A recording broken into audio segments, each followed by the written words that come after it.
Paz do Senhor, irmãos. Tudo bem com vocês? Eu sou o Thiago, vou ministrar para vocês hoje a aula Todos Somos Filhos. Você que está com sua apostila, por gentileza, pode abrir ela na página de número 20. Enquanto você procura aí a sua lição, eu quero dedicar aqui a minha vida a Deus, agradecer pela rica oportunidade de estar com vocês. Para mim é uma grande honra fazer parte desse projeto. Eu quero agradecer aos idealizadores da Escola Ágios. Isso aqui é um projeto que com certeza nasceu no coração de Deus e para vir até as nossas vidas, para ser bênção, para ser canal de maravilhas nas nossas vidas. O conhecimento, ele é algo lindo para nós. O conhecimento, ele é algo que ninguém pode tirar de nós. Se em algum dia a perseguição que existe hoje na Nigéria, a perseguição que existe hoje na Síria, chegar até as nossas vidas, a Bíblia diz que ela chegará. A única coisa que não conseguirão tirar de nós é o nosso conhecimento, é aquilo que nós aprendemos enquanto tínhamos ainda a liberdade de estudar e de aprender a palavra de Deus.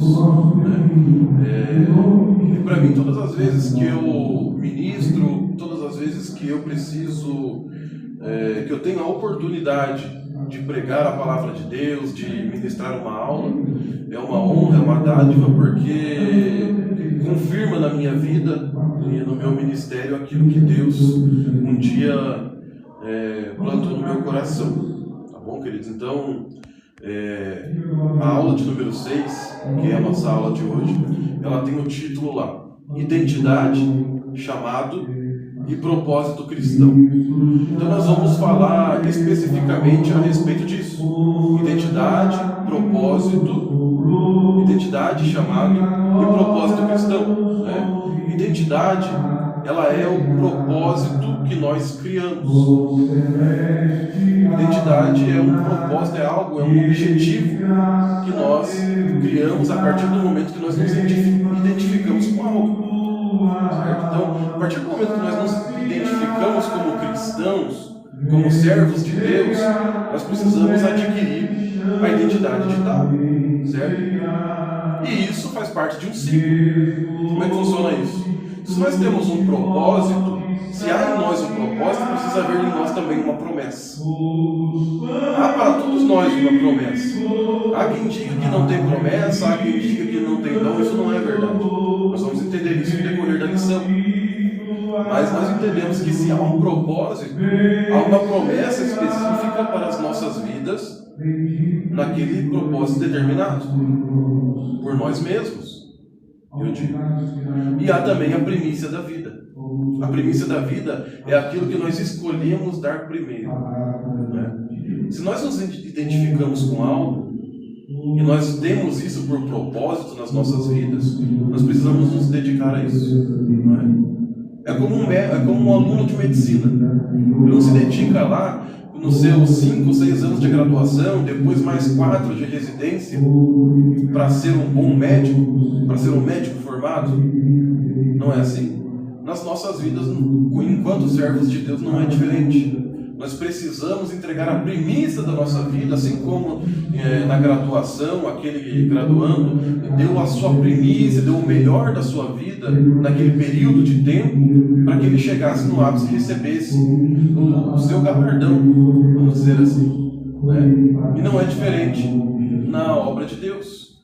Nós nos identificamos com Deus, nós nos arrependemos dos nossos pecados e acreditamos que temos em Cristo um propósito. Temos em Cristo um chamado. E para isso nós precisamos dar a primícia das nossas vidas. É um pouco sobre isso que nós vamos tratar hoje, nessa aula.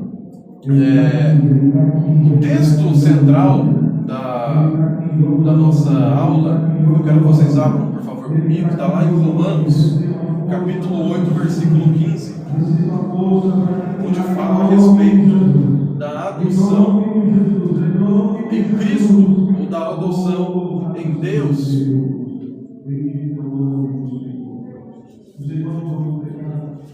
Diz assim o texto bíblico: porque não recebestes o espírito de escravidão para viverdes.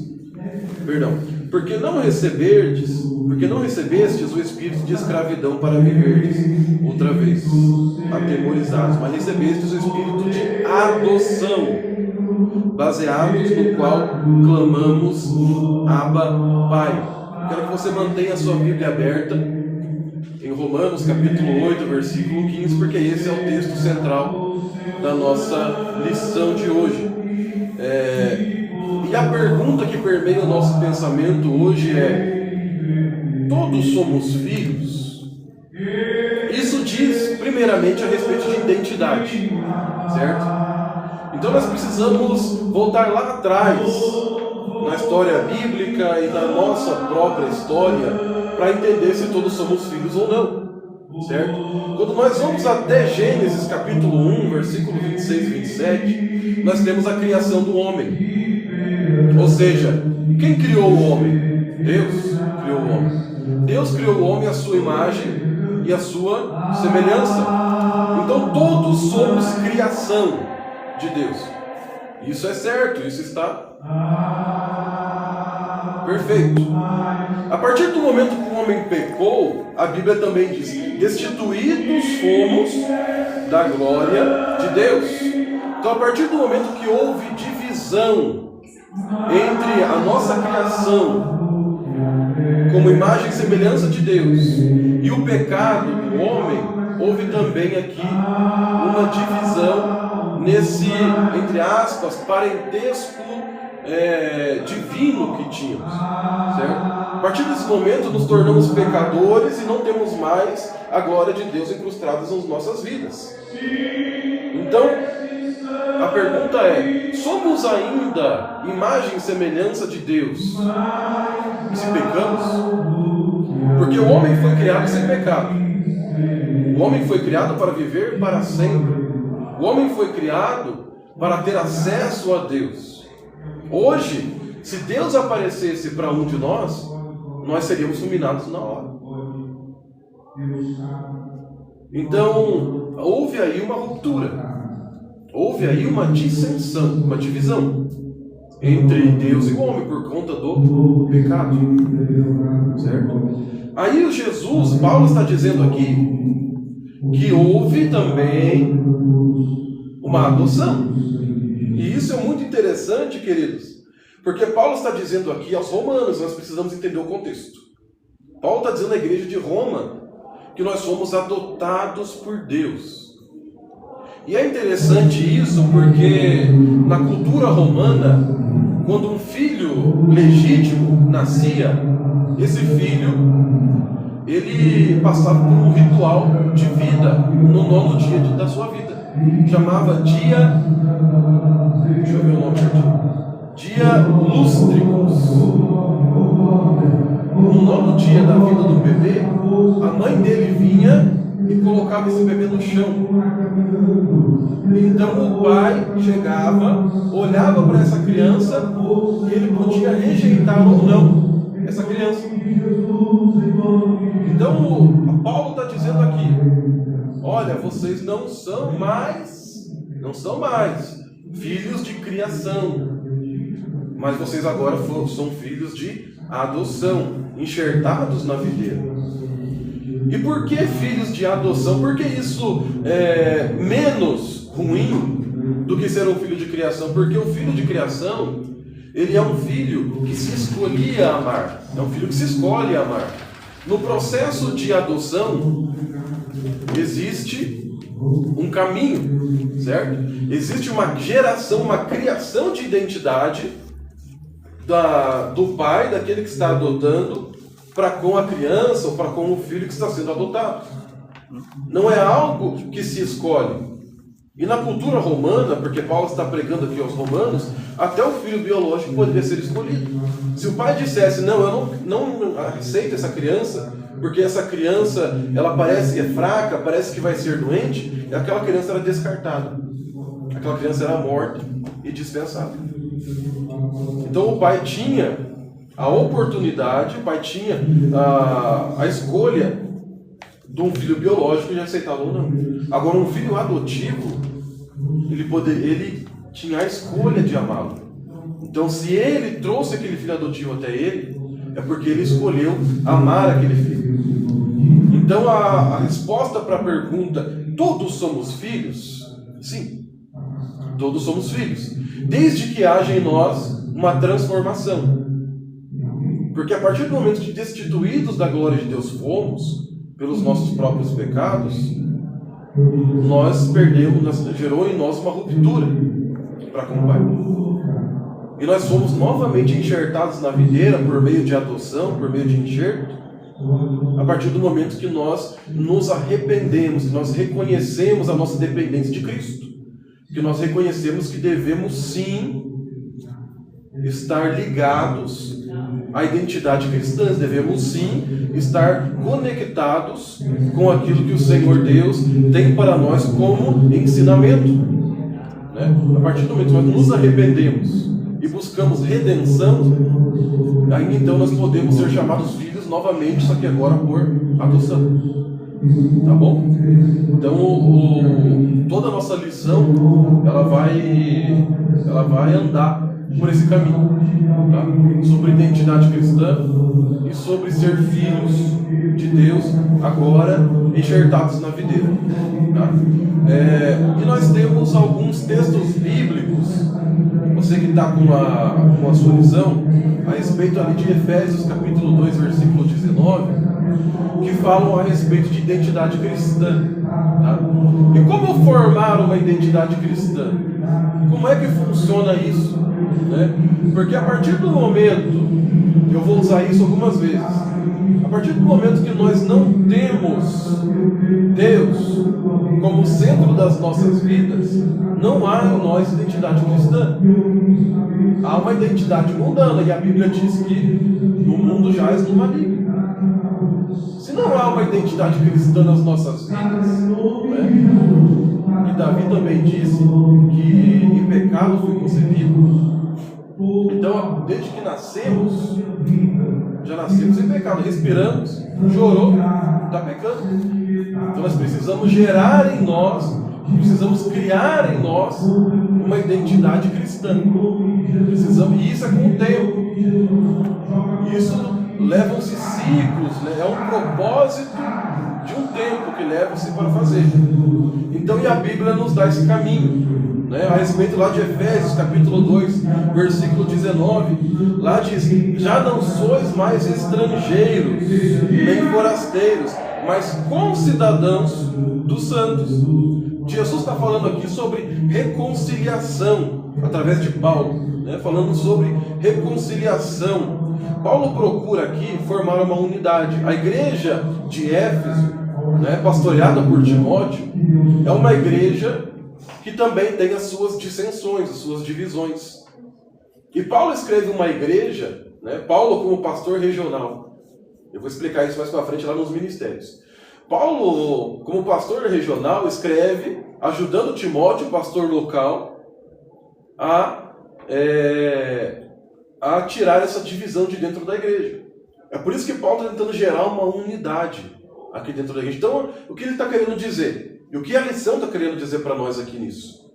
Paulo está dizendo assim, irmãos, dentro da igreja, nós precisamos todos sermos um só.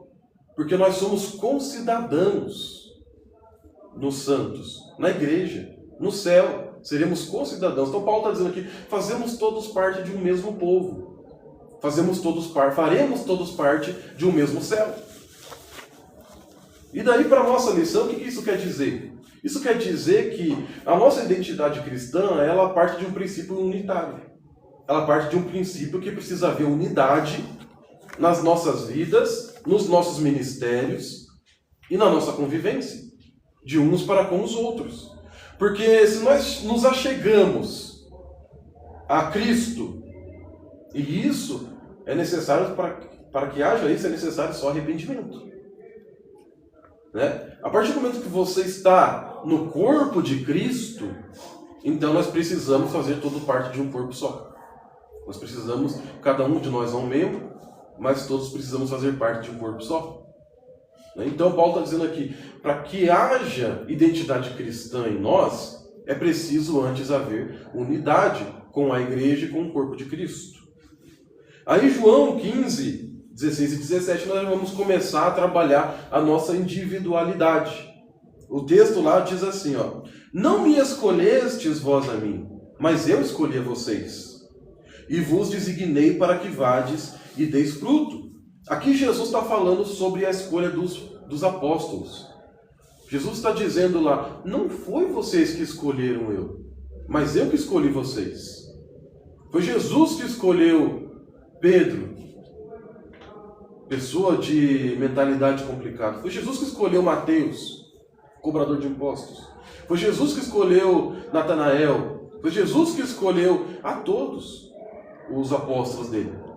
Deus escolheu, Deus tinha propósito naqueles que ele escolheu. Se nós estamos aqui, se nós conhecemos a palavra de Deus, se nós fomos algum dia tocados pela palavra de Deus, é porque fomos nós escolhidos. E enxertados nós fomos na videira. Né? Esse texto aqui de João, capítulo 15, versículo 16 e 17, é o texto da videira, é uma das últimas orações que Jesus faz. E Jesus está falando sobre aqueles que foram enxertados na videira. Então nós precisamos viver de acordo com os ensinamentos de Deus.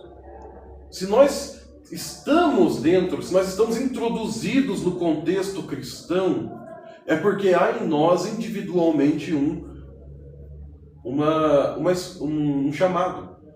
É porque há em nós individualmente uma promessa. E Jesus está dizendo aqui, eu escolhi você. Isso aqui não diz sobre a nossa identidade cristã? Isso aqui diz muito sobre a nossa identidade cristã. Porque Jesus, a partir do momento que nós temos a certeza de que Ele nos escolheu, isso facilita a nossa busca pela identidade em Cristo. Porque um dos maiores males do nosso tempo é a rejeição.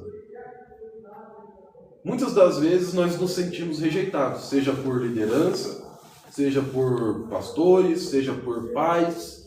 E isso passa pelas concupiscências da nossa vida. Eu não digo nem pela concupiscência da carne, porque isso é mais mental do que carnal. Né? Mas eu digo pela concupiscência da nossa vida. Pelo que é implementado, pelo que é incrustado nas nossas vidas desde que nascemos. Porque quando nascemos, nós logo somos cobrados. A partir de quando nascemos, somos cobrados. Somos cobrados a sentar, somos cobrados a andar, somos cobrados a falar, somos cobrados a ir bem na escola, aí somos cobrados a procurar um trabalho, a sermos bem-sucedidos, depois a nos casarmos, depois a termos filhos, depois a criarmos nossos filhos, depois a nos aposentarmos bem para que tenhamos uma velhice duradoura. A nossa vida é uma vida feita de cobrança. Né? E quando é que vem o alento? Quando é que vem o afago? Eu estou falando disso enquanto cristãos. Enquanto cristãos, o alento e o afago vem. Eu sou de Jesus. Jesus me escolheu. Eu estou aqui com um propósito definido. E esse propósito definido, eu gosto de definir ele lá em Mateus 28, 18 ao 20. Ide por todo mundo, pregar o evangelho a toda criatura. Em nome do Pai, do Filho e do Espírito Santo de Deus. Então esse é o nosso propósito bem definido, essa é a nossa identidade que nós precisamos gerar em Cristo.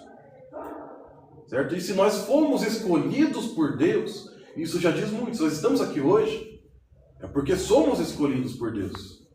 Isso já diz muito sobre as nossas vidas. E eu não estou pregando calvinismo. Não é isso. Até porque somos arminianos. Mas o que eu digo se fomos escolhidos por Deus, metade do caminho está andado. Já não fomos rejeitados. Somos um povo escolhido, procurando gerar uma identidade em Cristo, uma identidade bíblica, uma identidade cristã, para levar à casa de Deus os frutos que de Deus é merecido. Tá bom, queridos? Aí, Salmo de número 96, verso de número 3, diz assim lá: anunciai entre as nações a sua glória, entre todos os povos as suas maravilhas. Aqui nós já começamos eu vou falar um negócio aqui, vocês me entendem, diagonizar a lição. Por que isso?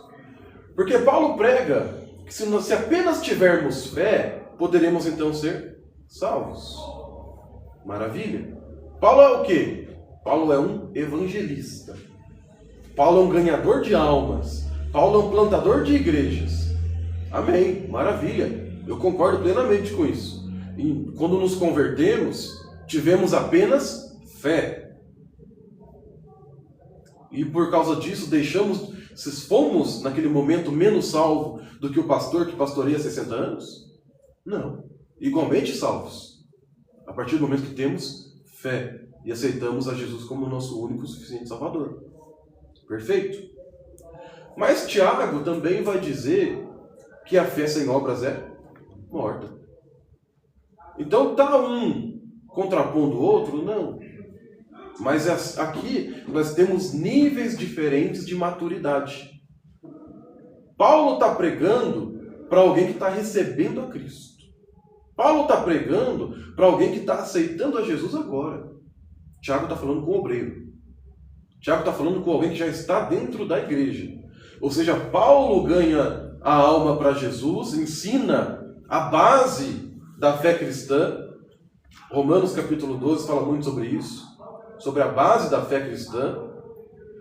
E Tiago transforma esse crente, esse novo convertido, em um obreiro.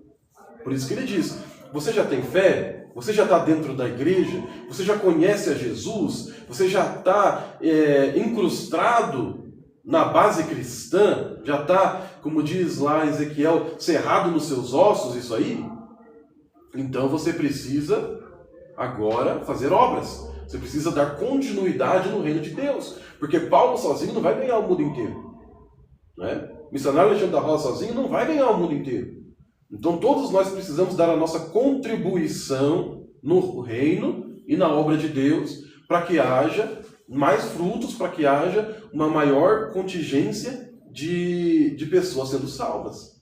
E aqui nós estamos falando sobre isso. Nós falamos sobre reconciliação, lá no texto de Efésios 2,19. Nós falamos sobre sermos escolhidos, em João 15, 16 e 17. E agora nós falamos sobre missão.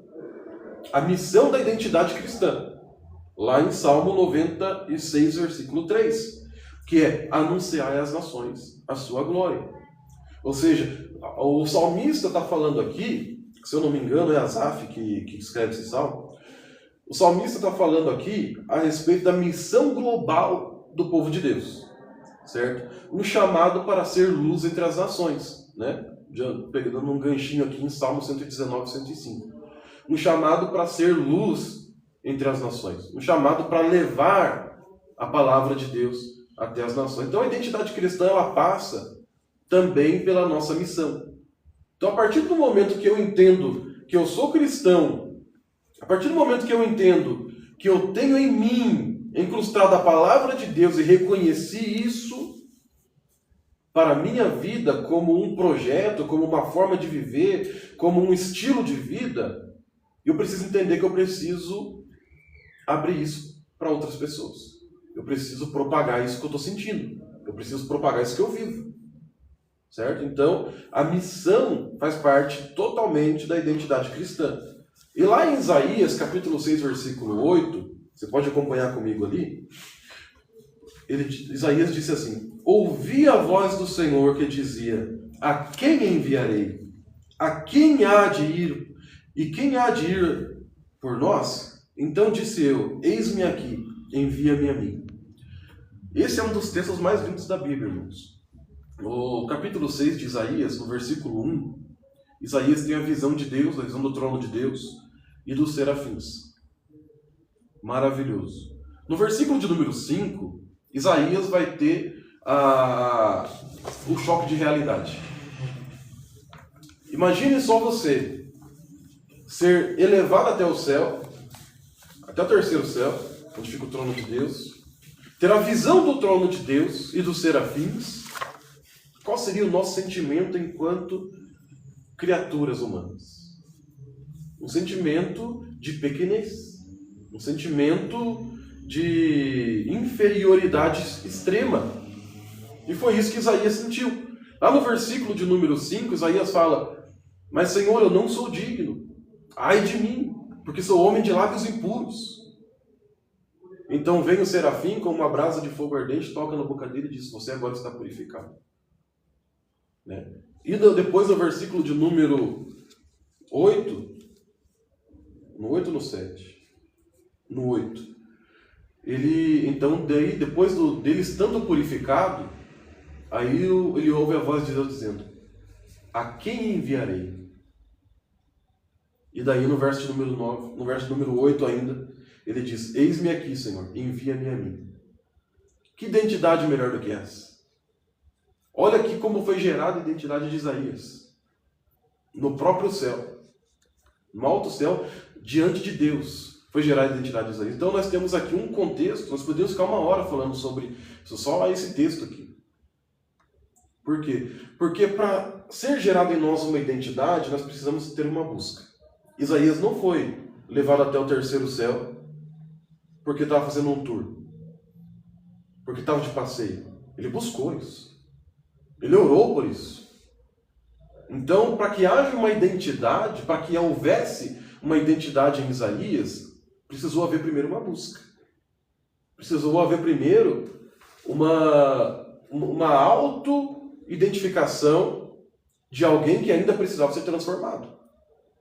Isaías já era profeta, aqui já era profeta. Já no capítulo 6, Isaías já era profeta. Mas por que precisou que ele fosse até o céu, se reconhecesse como inferior, como pequeno, e houvesse nele purificação para que ele aceitasse o chamado? Isso aí é para a nossa reflexão. Talvez nós estejamos aqui hoje, talvez tenhamos aqui dirigente de igreja, nós estejamos aqui lideranças de mocidade, liderança de departamento, seja lá o que for, dentro do ministério, dentro da igreja. Mas será que nós precisamos nos achar autossuficientes? Eu acho que não.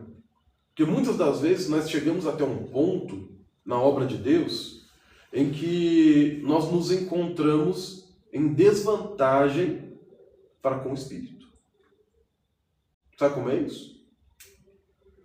Porque Deus nos abençoa, Deus cuida de nós, Deus está conosco, zelando, guardando a nossa família, os nossos projetos. Mas e quanto à devolução? O que nós estamos fazendo em contrapartida? Não é verdade? E Isaías aqui, ele teve um momento, um ápice, eu posso dizer, né? Que momento mais glorioso do que esse? Né? Acho que depois disso aqui, acho que só Paulo, quando ele diz dele mesmo na terceira pessoa, lá em Atos, ele fala: não sei se na carne, não sei se no espírito, mas houve um homem que foi elevado até o terceiro céu. Eu acredito que só Paulo, depois de Isaías, tenha sido tido a dádiva de ser levado até o terceiro céu. Então olha aqui a identidade cristã que foi gerada em Isaías. Jesus, olha lá. Eu nem comecei. Então vamos avançar, irmãos. Marcos, capítulo 16, aqui eu falei de missão, tá? Salmo 96, Isaías, capítulo 6, eu falei de missão. Marcos 16 e 15 fala sobre o ide, né? E disse-lhes: ide por todo mundo, pregar o evangelho a toda criatura. Isso aqui é auto-reconhecimento, né? A epígrafe do texto bíblico lá é a grande comissão, a grande missão que nós temos em Cristo Jesus, tá? Que fala muito a respeito da nossa identidade, não só identidade, mas identidade com promessa, identidade com propósito, tá? Efésios 1 e 9 fala sobre a revelação do propósito. O texto diz: desse ministério da sua vontade, conforme o seu beneplácito que propuser em si mesmo. Está falando aqui sobre a promessa, sobre o propósito estabelecido em Cristo, para com nós, para com as nossas vidas. Então Paulo está dizendo à igreja de Éfeso assim, vocês têm um propósito que foi estabelecido em Cristo. Estabelecido por quem? Por Deus. Ou seja, Cristo morreu na cruz do Calvário para estabelecer um propósito que esse propósito é a salvação dos gentios, a não mais expiação dos pecados pelos judeus em forma de sacrifício, mas sim a expiação total dos pecados de todos, judeus e gentios. Nós vamos falar um pouco mais a respeito de judeus e gentios para frente também. Tá? Mas é isso que Paulo está falando aqui. Para que houvesse identidade cristã em nós hoje, teve que haver um propósito. E esse propósito na crucificação de Jesus. Tá? Esse é o contexto do texto ali. Aí nós vamos entrar um pouco nas características da identidade cristã. Né? Ou seja, nós já falamos ali sobre o texto de Romanos, capítulo 8, verso 15, sobre sermos filhos por adoção e o que isso significa. Né? Porque Paulo traz uma nova ótica a respeito de filiação. Certo? Antes de sermos enxertados na videira, nós servíamos a Deus, ou melhor dizendo, os judeus serviam em forma de medo e servidão. Né? Porque havia-se o medo de não chegar até o céu. Então, para tanto, eram expiados os pecados através de sacrifício. Né? A partir do momento que somos filhos por adoção e temos acesso à graça, já não temos mais filiação por medo e nem por servidão forçada. Mas a nossa filiação é sim através da graça e do amor de Jesus Cristo, que está em nós através do Espírito Santo de Deus. Certo? E nós temos alguns tópicos ali que falam a respeito das filiações por adoção ou filiações de Deus para conosco. Por exemplo, ali em Romanos 8,17, lá diz o texto assim, na página de número 21. Como filhos, somos herdeiros de todas as promessas de Deus. Romanos 8,17. Isso fala a respeito da promessa vindoura. Né? O texto fala, como com ele padecemos e com ele seremos glorificados. Ou seja, se renunciamos o mundo, teremos então acesso ao céu. Aí depois, o templo do Espírito Santo. O texto lá de 1 Coríntios 6,19. O Espírito Santo habita em nós, transformando-nos à imagem de Cristo. Ou seja, só importa o coração? Não. Não é necessário que haja transformação para que haja em nós identidade cristã? Para que nós sejamos reconhecidos como filhos? Não é necessário que o evangelho que nós vivemos seja um evangelho verdadeiro? Sim. Então, é o que o texto está dizendo. O Espírito que habita em nós é o Espírito que nos transforma. E nos transforma no quê? A imagem de Cristo. Ou seja, o Espírito que habita em nós traz para nós uma identidade cristã. Ou seja, aquele que não tem externamente, porque é importante que nós tenhamos o Espírito no nosso coração e que esse Espírito se externe para as nossas vidas. Externamente. Então, se externamente nós não temos a forma, a identidade cristã, isso quer dizer que internamente nós não temos acesso ao Espírito Santo de Deus. Certo? Então, aquele que diz, não, só o coração importa, isso não é verdade. Porque se algo está no nosso coração é porque isso gerou transformação, porque isso gerou mudança. Né? Aí quem é casado, quem namora, aí sabe. Quando nós somos solteiros, o nosso coração é de uma forma. A partir do momento que nós conhecemos alguém, o nosso coração muda. Nós passamos a dedicar tempo, nós passamos a dedicar parte da nossa vida àquela pessoa. E ela se torna uma pessoa importante para a nossa sobrevivência, para a nossa vida, para o nosso contexto diário, para o nosso contexto de vida. Né? E por que o Espírito Santo seria diferente? Porque o Espírito Santo não geraria em nós essa sede de mudança, essa sede de estar se doando a alguém em todos os momentos. E isso precisa se externar nas nossas vidas enquanto nós vivermos. Queridos, lá no tópico 4, aí esse tópico que nós falamos agora sobre 1 Coríntios, sobre mudança e transformação, fala sobre renúncia. Tópico 4, uma nova criação. Em Cristo, 2 Coríntios 5,17, em Cristo somos novas criaturas, livres do pecado e da morte. Queridos, estar em Cristo é ser nova criatura. A Bíblia diz que as coisas antigas já se passaram, né? Agora eu preciso falar um pouco a respeito de alguém que pastoreia a igreja, né? Sempre que nós fazemos uma visita na condição de pastor e convencemos alguém ao arrependimento, muitas das vezes a resposta que nós temos é: mas eu ainda não estou pronto. Mas eu ainda não posso. Por que não pode? Porque ainda há em mim facetas da vida antiga, ainda há em mim vícios, ainda há em mim peculiaridades do antigo homem, né? Isso fala sobre identidade cristã? Totalmente. Totalmente. Mas nós precisamos entender também que as facetas do antigo homem, elas não são algo que elas vão se esvair de uma hora para outra. E eu estou dizendo aqui que isso vai acontecer em 100% dos casos? Não. Não é isso. Existem casos, né?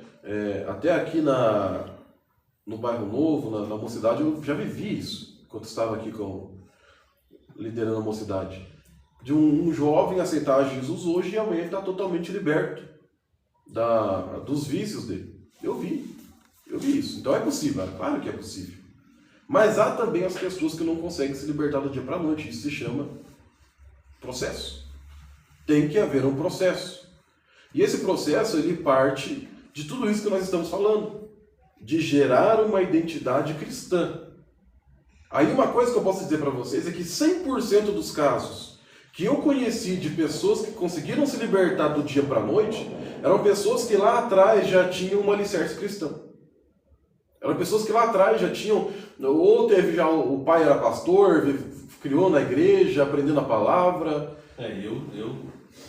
Quando era mais novo, eu fumei, bebi, né? Mas eu parei de um dia para o outro por conta disso. Exatamente, já tinha um alicerce, já teve a identidade cristã. Ou seja, aquele que vai conhecer Jesus agora, no início, ele precisa ainda criar, gerar, né? É um bebê, né? E Paulo diz lá em 1 Coríntios, no capítulo 3, se eu não me engano, que é necessário para aqueles que estão chegando, que tem que dar leite, né? Não dá para dar comida sólida para quem está chegando, né? E é isso. Então, na condição de pastor, quando acontece isso conosco, ele fala: não, mas venha mesmo assim. Porque o Espírito Santo é que vai gerar transformação. E não é agora, não é. Então a gente procura trazer a pessoa para perto, não aceitando o pecado da pessoa, mas entendendo a condição dela, para que haja posteriormente transformação, né?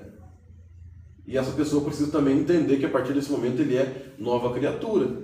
Isso aqui não é uma permissão para que a pessoa permaneça da forma que está, né? Então eu vou ficar do jeito que eu estou e a hora que o Espírito Santo quiser, ele tira de mim. Não é assim, tem que haver uma contrapartida, uma via de mão dupla. O Espírito Santo está aqui de braços abertos para receber e ajudar a libertar. Mas tem que haver também uma contrapartida daquela pessoa que está se sujeitando ao Evangelho. E no tópico 5 fala sobre sermos amados por Deus. Tá? Romanos 5,8. O amor de Deus por nós é incondicional e eterno. Queridos, se Cristo morreu por nós enquanto ainda éramos pecadores, será que o amor de Cristo não seria incondicional? Será que o amor de Cristo por nós não seria eterno? Com certeza ele é, né? O texto áureo da Bíblia, né, que é, para mim, o texto mais lindo, que nós temos na Bíblia é o texto de João 3,16, né? Porque Deus amou o mundo de tal maneira que deu seu Filho único para que todo aquele nele creia, não pereça, mas tenha vida eterna. É o texto mais lindo da Bíblia, né? Porque ele fala sobre o amor de Deus. Porque Deus amou o mundo de tal maneira, né? Isso aqui não fala sobre filhos? Porque Deus amou o mundo de tal maneira, né? Agora, se alguém chegar para mim e me perguntar hoje, se tivesse os 2 filhos biológicos num penhasco e no outro, do outro lado, 2 pessoas ruins, e você tem a oportunidade de salvar só de um lado, quem você salva? Pense na pessoa mais importante para você. Coloque na situação que seriam meus filhos. Quem você salvaria? É óbvio. É óbvio. Mas Deus não. No seu infinito amor, Ele permitiu que o seu filho morresse em favor de nós. Né? E é isso que Jesus atesta lá em Mateus, capítulo 20, versículo 28. Porque eu não vim para ser servido, mas vim para servir e dar a minha vida em favor de muitos. Né? Então Jesus tinha esse sentimento, Jesus sabia, né? Tinha esse sentimento que Deus havia dado ele por amor ao mundo. Né? Porque nós estaríamos aqui hoje por conta desse sacrifício que foi consumado na cruz do Calvário, para que nós tenhamos então acesso ao trono de Deus. E nós vamos partir lá agora para o tópico de número 3. Alguém tem alguma pergunta sobre o que passou? Algum comentário? Está tudo certo? Tudo certo? Tópico de número 3. Como essa identidade impacta as nossas vidas? Vou ler a epígrafe do texto. Nossa identidade em Cristo não apenas nos define espiritualmente, mas também tem impactos práticos em nossas vidas diárias. Tá? Então nós temos lá alguns tópicos no que fala a respeito de identidade. Como a identidade cristã impacta na nossa vida. Né? Que são liberdade, segurança, propósito, relacionamento e poder. Tá? Eu vou citar alguns versículos e algum comentário a respeito de cada um deles, mas bem rapidamente. Tá? Gálatas capítulo 5, versículo 1, diz assim: foi para a liberdade que Cristo nos libertou. Mas nós precisamos ter um entendimento de liberdade. É liberdade nele ou é liberdade dele? A partir do momento que Jesus foi morto na cruz do Calvário e ao terceiro dia ressuscitou, ele nos deu liberdade. Liberdade para quê? Liberdade de escolha. A partir desse momento, nós temos então a oportunidade de escolhermos estar nele ou de escolher estarmos libertos dele. É uma escolha, livre-arbítrio. Nós temos essa escolha.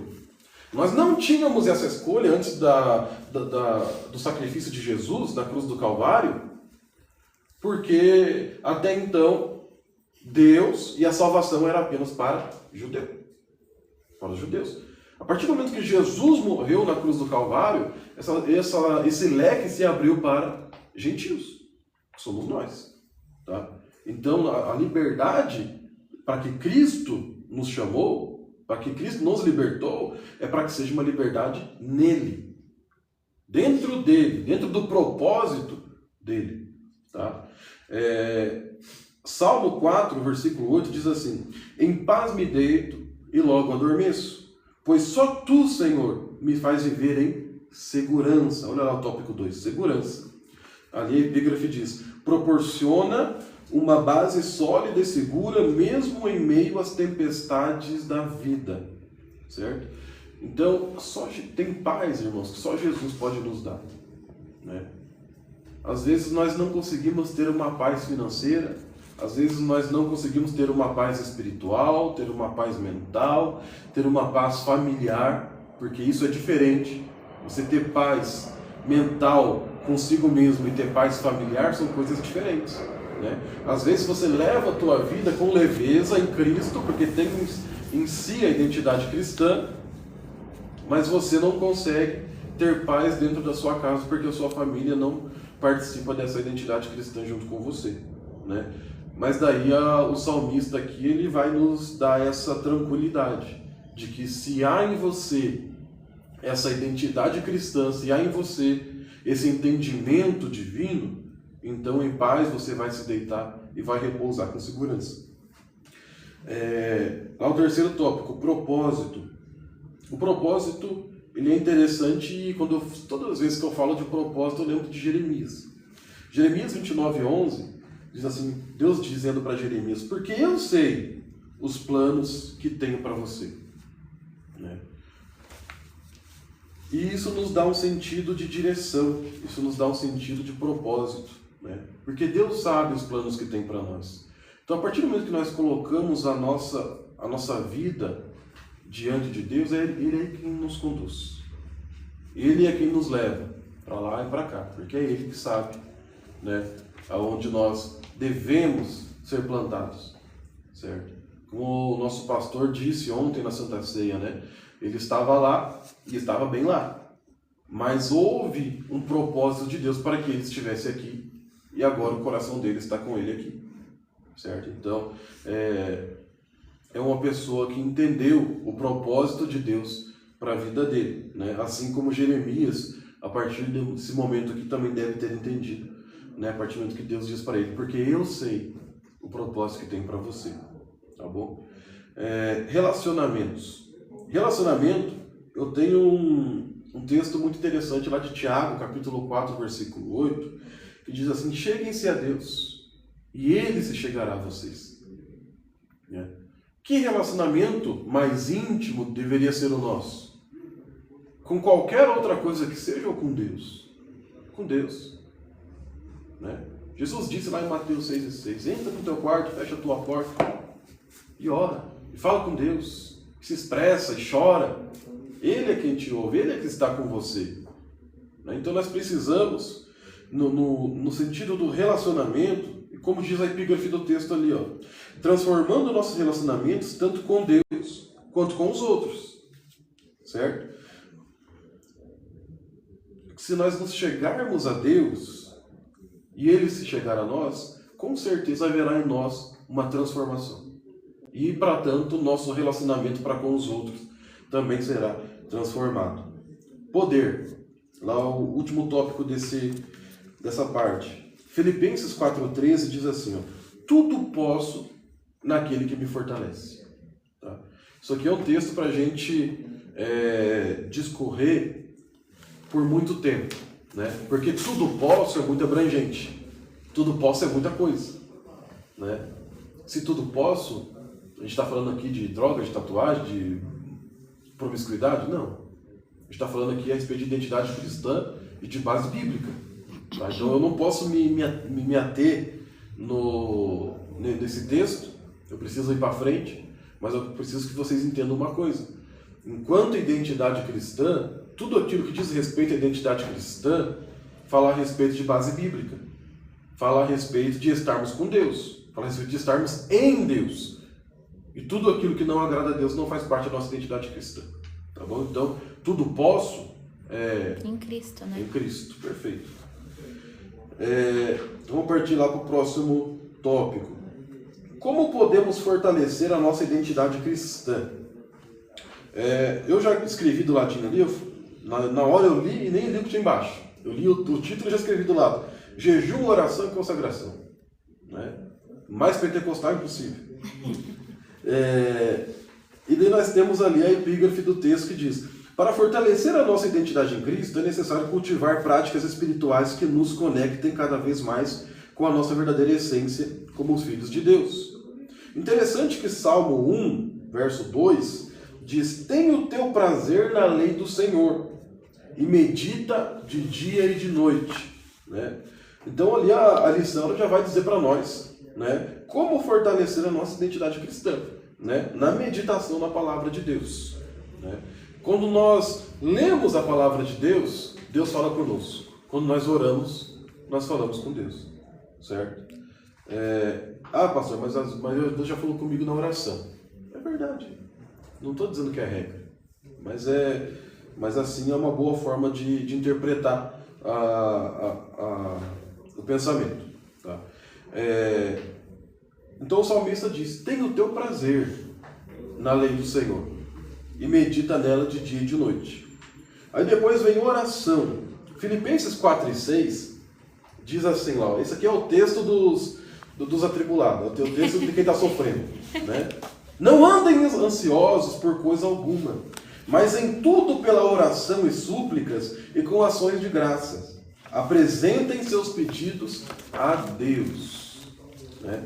Então, com oração. Oração é a chave da vitória. Né? Agora eu fui clichê, mas é verdade. Depois vem lá, comunhão com outros cristãos. Isso aqui é complicado, hein, irmão?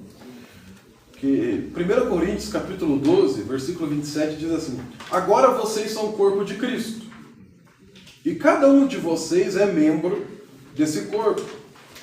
A igreja é o corpo de Cristo, e ao nos conectarmos com outros crentes, somos edificados e encorajados. Certo?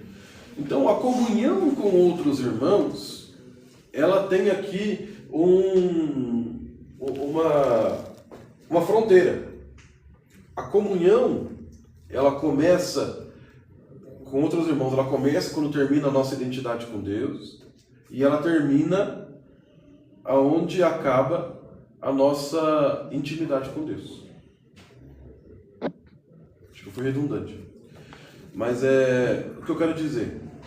Às vezes nós interpretamos a comunhão com outros irmãos com uma intimidade exagerada.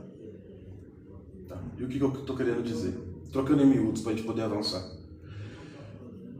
Às vezes nós nos abrimos com pessoas que não vão resolver o nosso problema. Às vezes nós abrimos o leque da nossa vida com pessoas que não vão nos ajudar, nem em oração. Tem coisas, irmãos, que só Deus precisa saber em oração. Tem coisas que nós não precisamos levar para o irmão que está em comunhão conosco. Sabe por que isso? Primeiro, porque isso pode não fazer bem para a própria pessoa que está ouvindo. Às vezes nós temos um confidente e esse confidente não está alicerçado como nós estamos. E nós temos um problema, e o ministério tem problema. Né? A nossa vida ministerial tem problema. Né? Isso a gente jamais vai estar ileso disso. A igreja de Jesus tinha problema, por que a nossa não vai ter? Certo? Então, às vezes, nós dedicamos coisas a essas pessoas que elas não estão prontas para ouvir. E nós acabamos matando uma alma, quando na verdade o nosso intuito era receber daquela pessoa um abraço, um afago, um alento, um desabafo ali. E nós acabamos levando um fardo mais pesado do que aquela pessoa pode suportar. Certo? Apesar que em 1 Coríntios capítulo 12, Paulo diz que carregou um fardo mais pesado do que poderia suportar. Né? Mas Paulo é Paulo. Aí depois vem servir aos outros, que está lá, aí esse texto, né, sobre servidão, Mateus 20, 28, que a gente já citou aqui e falou. É sobre aquele texto que Jesus veio para servir e para dar a sua vida em favor de muitos. Agora sim, nós vamos entrar ali nos ministérios. Os 5 ministérios. São eles apóstolo, profeta, evangelista, pastor e mestre. Tá? Me permitam correr, por gentileza. Queridos, apóstolo, do grego, ele tem o significado de mensageiro. Tá? Qual que é o requisito para ser um apóstolo? Ainda hoje, ver a Jesus. Qualquer um que se intitulou, e na verdade ninguém se intitulou, recebeu o título do próprio Jesus de apóstolo, foram aqueles que viram, tiveram acesso a Jesus. Ah, pastor, mas Paulo então não era apóstolo? Paulo era apóstolo, porque no caminho de Damasco, lá em Atos capítulo 9, quando ele foi convertido, ele teve um verdadeiro encontro com Jesus. Tá? Ah, mas eu tive um encontro, mas você viu Jesus? Então não é apóstolo. Tá? Então tem que ter visto Jesus para ser chamado apóstolo. Por isso visto que hoje, fisicamente? Ou experiência espiritual? Fisicamente. Tanto que Paulo ficou cego. Então missionário não é um apóstolo. É um missionário. Aí depois vem os profetas. Né? Aí eu citei alguns ali, anotei alguns tópicos ali de alguns que foram isso, para que a gente possa se situar. Profetas, por exemplo, como Isaías, como Jeremias, como Ezequiel, O que quer dizer profeta? Aquele que fala em nome de alguém. Né? No nosso caso, no nosso contexto, aquele que fala em nome de Deus. Tá? Aí vem os evangelistas, Mateus, Marcos, Lucas, João, e um escondido, mas não menos importante, que nós temos notícia dele lá em Atos, capítulo 21, versículo 8, que é Filipe. Filipe foi chamado... Louvado Senhor. Aqui que eu ajo. Isso. Deus abençoe. Amém, pastor. Qual que é a aula hoje? Todos somos filhos? Boa pergunta. Todo mundo aqui é filho? Graças a Deus. Sim. Gente, desculpa Que atrapalhar. isso? Mestre, aqui está com a chave? Não. Quem tem chave? Ninguém? Tô terminando já, pastor. 11h30 vai ser. Eu já estou agora. Vou ficar tranquilo. Eu achei que nós íamos embora para esse passeio Ainda aqui. bem que é.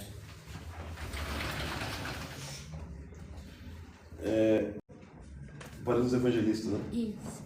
E daí lá em Mateus capítulo 21, versículo 8, nós temos a Bíblia nos relatando sobre Felipe, ou evangelista. A Bíblia, o nome dele é esse, Felipe, ou evangelista. Né? Aquele mesmo que pregou para a conversão do eunuco, né? lá em Atos capítulo 12. Depois pastores, que são no caso, lembra que eu falei para vocês que Paulo era o pastor regional e Timóteo era o local? Aqui nós temos essa jogada aí. Pedro era o pastor presidente da igreja, né? Deus deixou. Paulo, o pastor regional, porque ele plantava as igrejas e cuidava delas, enquanto tinham pastores locais. E Timóteo, no caso, citei aqui como pastor local da igreja de Éfeso. Tá? O que quer dizer pastor? Pastor no grego, poimen, que é cuidar de ovelhas, né? Que é apacentar, é zelar, realmente guiar, né? Aqueles que estão sendo pastoreados, certo? E o quinto ali, que são os mestres, né? Existem duas definições para mestre, tá? Uma é rabi e outra é raboni, né? São praticamente a mesma definição, mas rabi é mestre e raboni é meu grande mestre, tá? Jesus foi chamado dos dois, né? Em contextos diferentes na trajetória, mas Jesus foi chamado dos dois, né? Paulo também foi um mestre, e eu tenho aqui também um adendo ali a Moisés, que também foi um mestre, né? Paulo, o que cabe melhor para Paulo é didáscalo, né? Porque Jesus, enquanto mestre, e Paulo, no grego, ele foi chamado muitas vezes de didáscalo. Didáscalo é professor ou ensinador, tá? Vamos partir para o final lá, gente? Qual o propósito desses ministérios? Equipar os santos para a obra do ministério, tá bom? Aí alguém pode perguntar também, rapidamente, para a gente finalizar isso. Tem uma pergunta aqui, ó. Como sabemos qual é o nosso chamado? Já vamos chegar lá. Tá. Continue atento aí. Alguns têm uma pergunta. É possível ter mais de um ministério? Sim. Sim, perfeitamente. O pastor Sérgio, que passou por aqui, né, estava com nós esses dias, é um grande pastor e também é um mestre, né? 2 ministérios, né? Pastor Francisco passou por aqui também, um grande pastor, um grande profeta, né? Por que não mestre? Por que não pastor Sérgio também um mestre, um profeta? Não estou aqui fazendo juízo de valor do ministério que cada um tem, mas estou dizendo que é sim possível ter mais de um ministério, tá bom? Porque às vezes alguém pensa assim, não, porque o meu chamado é pastoral. Mas se Deus te levar a profetizar, você não vai profetizar porque acredita que o seu ministério é somente pastoral? Né? Isso aí não é verdade, tá bom? Aí agora sim, vamos partir lá para a pergunta de quem perguntou? A Débora. A Débora do... Fernando. Débora do Fernando. Como buscar os dons espirituais? Tá? Por que eu parti desse princípio? Porque a partir do momento que nós buscamos dons espirituais, nós vamos encontrar o nosso, não queria dizer o nosso chamado, mas Ofício. também não era isso aí, mas tá bom, vamos seguir. A epígrafe ali do tópico seguinte diz: o que significa para nós hoje? O que isso significa para nós hoje? Falando a respeito de ministério. Embora o ministério de apóstolo tenha sido específico para a fundação da igreja, os outros ministérios ainda são relevantes hoje. Como membros do corpo de Cristo, temos dons espirituais para servir a igreja e o mundo. Devemos descobrir qual é o nosso chamado e como podemos usá-los para edificar a igreja. Então lá eu pontuei ali algumas coisas para nós chegarmos até os nossos dons e até os nossos chamados. Tá? Primeira coisa, precisa haver em nós uma vocação espiritual. Certo? O que seria uma vocação espiritual? Precisa haver em nós, não é uma predisposição, certo? Não é como... Agora eu vou sair totalmente do contexto cristão aqui para explicar isso. Por exemplo, para os meninos que gostam de futebol aí, alguns dizem que o Messi nasceu com o dom de jogar bola. E dizem outros que Cristiano Ronaldo construiu nele o dom de jogar bola. Né? Ou seja, eu vou partir mais do princípio aqui, do lado do Cristiano Ronaldo. Me perdoe a analogia.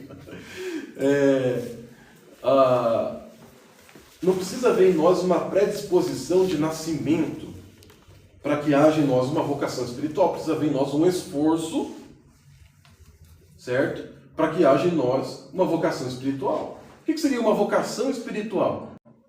Todos nós não temos a oportunidade de estarmos próximos de Deus?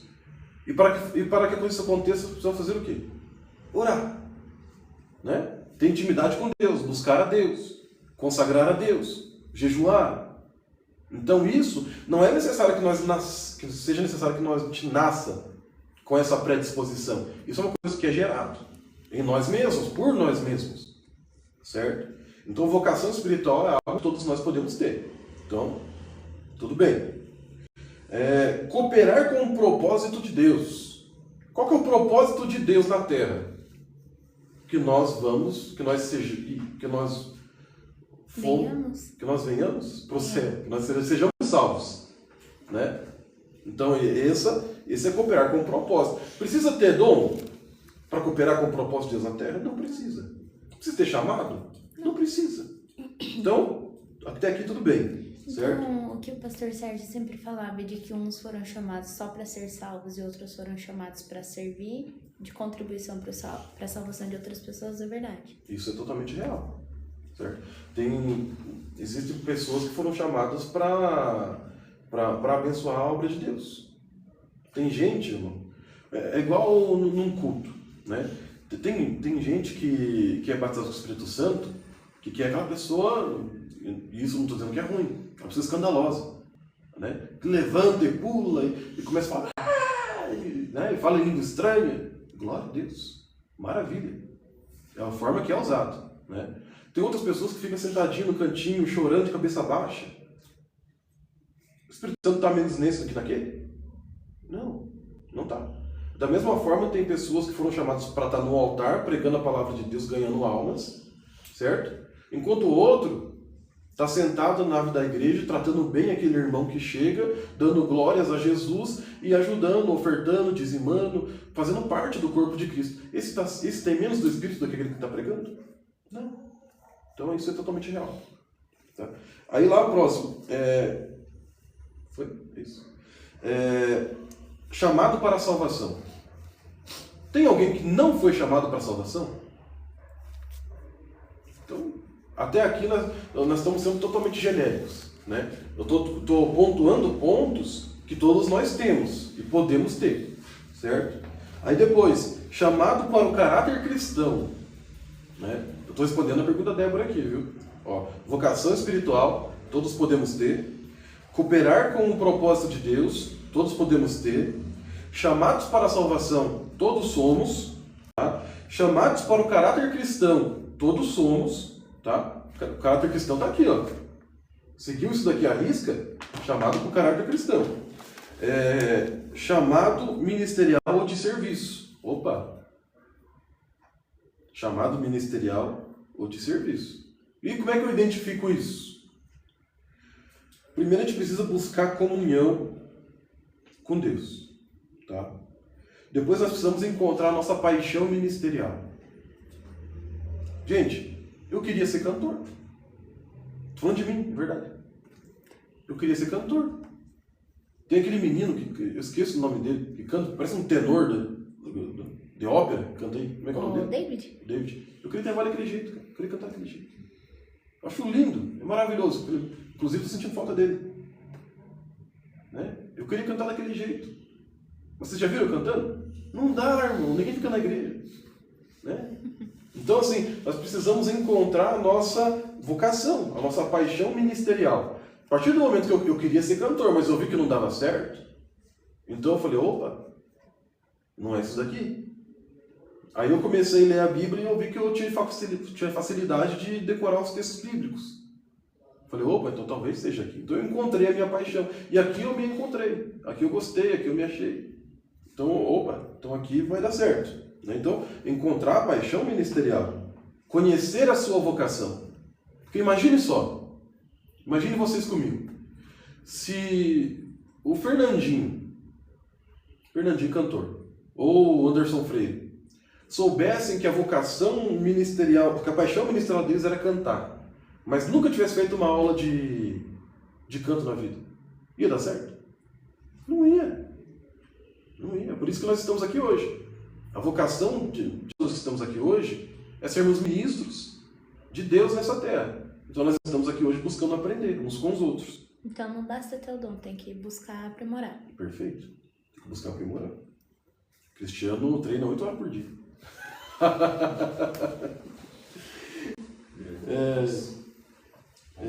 Conhecer a sua vocação e por último, sirva com o que tem. Sirva com o que tem. Ah, mas a minha vocação é pregar e eu ainda não tive oportunidade. Mas eu estou estudando e eu estou orando. Maravilha. Até lá, sirva com o que tem. Se está lá a porta para você servir, sirva na porta. Se está lá a ceia para você servir, sirva a ceia. Se está lá o diaconato lá para você servir de qualquer forma, sirva com o que tem. Porque o chamado de Deus para a sua vida vai chegar. Tá bom? Deixa eu terminar aqui rapidinho. Sabe o que eu respondi? Fala aí, Débora, se eu respondi ou não. Se ficou alguma dúvida, me pergunte, por favor. Aí vem os dons espirituais. Tá? Eu vou ler aqui, vou terminar de ler, vou fazer um catado aqui agora.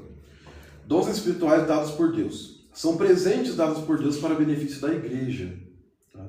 Os dons devem ser usados para o bem da igreja, não para a promoção pessoal, mas para o crescimento e edificação do corpo de Cristo.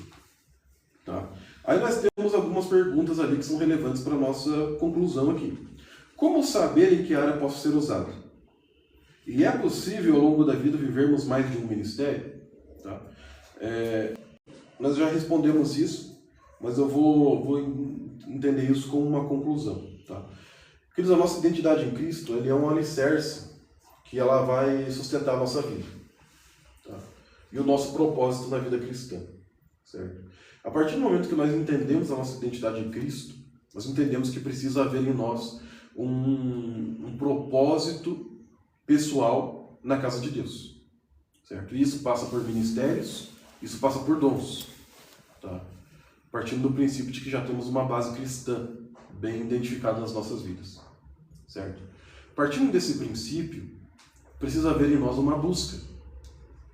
Porque para que tenha em nós um ministério, para que seja nos dado um dom, precisa haver busca, precisa haver dedicação. Tá? E a partir do momento que nos dedicamos à obra de Deus, Deus nos responde, e nos responde com dons, e nos responde com ministérios, e nos responde a partir do momento, ou melhor dizendo, Ele nos responde com a quantidade de identidade cristã que nós temos.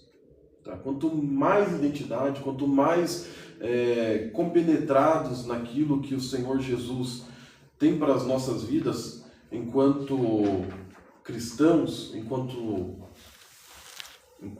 ensinamento cristão, maior será o nosso chamado, maior será o nosso ministério, maior serão os nossos dons. Tá bom, queridos? Eu acho que era isso, tá bom? Eu peço perdão pelo horário, passei alguns minutinhos e agradeço a vocês pela atenção, pela paciência, tá? E louvo a Deus pela vida de cada um. Alguém quer fazer alguma pergunta, algum comentário, alguma crítica? Aqui teve mais de 100 pessoas simultâneas assistindo. Meu Deus, que maravilha. Famoso. Que turmou, né? Deus abençoe. Quer se despedir aqui de urgência? Queridos, Deus abençoe. Obrigado por ter estado conosco nessa aula. Domingo, passando esse domingo agora no outro. Tem de novo? Né? A próxima aula vai ser níveis de maturidade espiritual com o pastor Fabiano Faria, um dos nossos Já mestres. fez essa aula. Já foi? Já. Já? Então, qual que é? Eu acho que é calvinista. É arminianos e calvinistas. Olha que delícia. Quem é que vai ministrar? O Lucão. Era pra ser o pastor Sérgio, talvez seja a Denai. Senão a Pastora gente chama Denai. você de novo. Meu Deus. Então tá bom. Obrigado, Deus abençoe. Falaram que foi uma benção. Participa.